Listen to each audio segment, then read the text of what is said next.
This video tells the story of how all the liberal democracies of the West have gone through 4 stages to get where they are today. I call the first stage virtue liberalism because the pursuit of virtue was the main interest of the settlers and pilgrims who came to the New World to escape the religious and social oppressions of the Old World. For them, liberalism was more about the social freedom they wanted to enjoy within their own communities than about their own individual freedom. Most of all, they wanted to create a better world, to be free so they could be good. The idea of pursuing mainly their own personal pleasures and choices, especially those of a sexual nature, would have seemed extremely selfish to them, and possibly a sin. Stage 2 may be called rights and property liberalism because by the middle of the 18th century, the ideas of the political philosopher John Locke were very much in the air, and they were displacing the former notion of social freedom. People were now beginning to think of themselves more as free individuals living in states whose job it was to protect their natural rights and property. Human slavery was a reality everywhere in the world at the same time, and in retrospect, it was these powerful ideas about individual rights that eventually unlocked the door to civil rights for everyone in the West. The key point is that it was a start line philosophy. Set the rules, run the race, and let the chips fall where they may. And it did a good job for a very long time.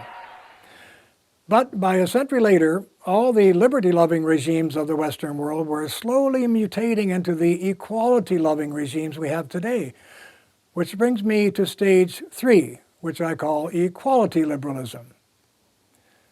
This mutation happened for a very simple reason. Liberty and rights were not producing the perfect society of which those first liberals had been dreaming. At the end of the day, they saw that some were rich, some poor, some smart, some stupid, some hardworking, some lazy, and some, through no fault of their own, simply fell on hard times. A permanent underclass was growing in their midst, and a shift was beginning from the idea of personal responsibility for one's condition in life to blaming the system. So the system had to be fixed.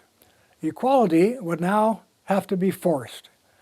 This meant the original start line philosophy of liberty common to all the Western democracies was being replaced with a new finish line philosophy of equality. And to ensure this, all of them were becoming social democracies. But how can there be such a thing? Social implies socialism, which mandates top-down control to achieve an equality of outcome for all. But liberalism mandates a bottom-up freedom with different outcomes as each might choose. A contradiction this deep would eventually mean policy paralysis and decline. So it had to be resolved. But the only way to keep the connection between the liberalism and the socialism would be to divide the body politic into 2 bodies, a private body and a public body, each with its own justifying will and ideology. And this brings me to stage 4, which I call Libertarian socialism. Perfectly neither, but a fusion of both. In order to fulfill the liberalism mandate, citizens would be allowed a lot more freedom for all things personal and private, especially those having to do with sex and the body, such as contraception rights, abortion rights, easy divorce, homosexual rights, transgender rights, pornography rights, gay marriage, marijuana rights, euthanasia rights, and more. All available in the name of personal choice, and many subsidized by the state. As individuals, we the people have never been so open and free would be the new branding. But in order to fulfill the equality mandate, our once minimal governments had to begin an aggressive exercise of public will to be funded by massively increased taxation and public debt, extending themselves into every conceivable aspect of national life.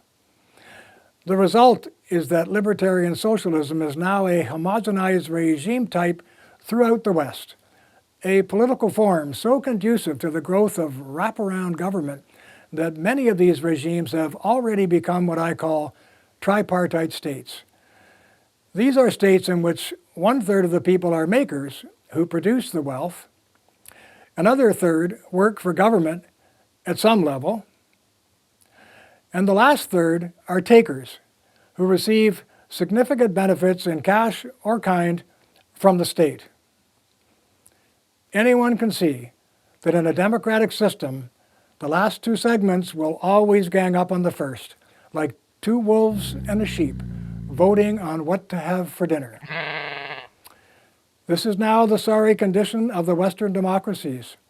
All citizens enjoy a maximum of bodily and sexual freedom in the context of massive overregulation, taxation, and control by the state of every other aspect of their lives. And it's not going to change for the better, nor may we escape it until citizens become far more conversant with the underlying ideological conditions that led us into it in the first place. In order to shed light on those conditions, we all need to find out where we stand on the most important moral, social, and economic issues of our time. Only then can we begin the crucial discussions and debates with friends and neighbors that will make us a free and responsible people once again. I'm Dr. William Gairdner, author of The Great Divide: Why Liberals and Conservatives Will Never, Ever Agree.